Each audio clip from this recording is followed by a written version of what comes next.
معین بھائی نے آگے کی جو بات کہی تھی کہ نبی کریم صلی اللہ علیہ وسلم کو سلام کرنے کا جو طریقہ ہے، نبی کریم صلی اللہ علیہ وسلم پر ہم سلامتی کیسے بھیجیں،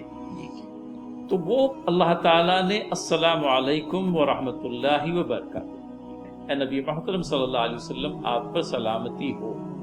اور یہ ظالم جب اللہ کے نبی صلی اللہ علیہ وسلم کے پاس میں آتے تو اپنی زبان کو مڑوڑ کر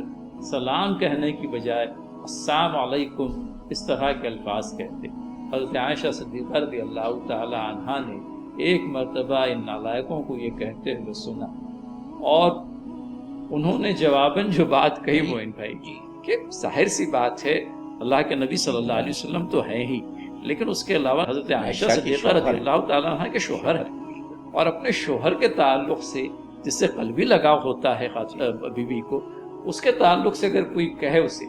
کہ تمہارے شوہر کے اوپر موت طاری ہو، تو وہ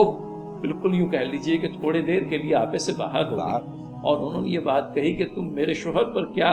موت کی بات کہتے ہو، اللہ تعالیٰ تم پر موت اور لعنت۔ ایک روایت کے اندر یہ بھی آتا ہے کہ حضرت عائشہ نے کہا کہ اللہ تعالیٰ تم پر موت طاری کرے اور تم پر لعنت کرے۔ البتہ نبی محترم صلی اللہ علیہ وسلم کی جو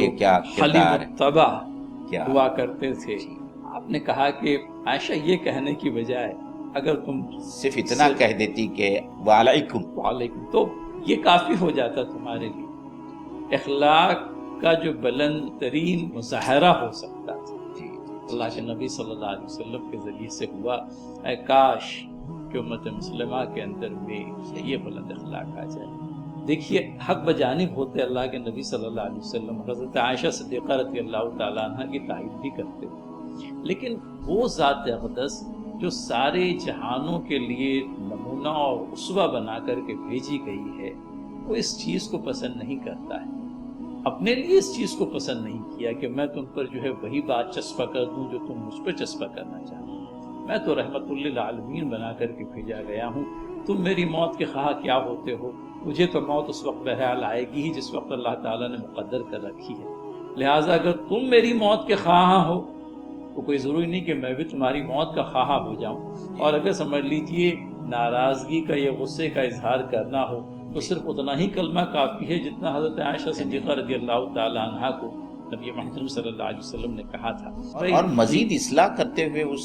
روایت میں یہ بھی آتا ہے کہ اللہ کے رسول صلی اللہ علیہ وسلم نے حضرت عائشہ سے کہا کہ اے عائشہ اللہ تعالیٰ بدزبانی کرنے کو پسند نہیں کرتا، یعنی وہاں اتنا ہونے کے بعد بھی جو ہے اللہ کے رسول صلی اللہ علیہ وسلم نے اپنی زوجہ محترمہ کا جو ہے اصلاح کا پہلو بھی جو ہے وہ چھوڑا نہیں۔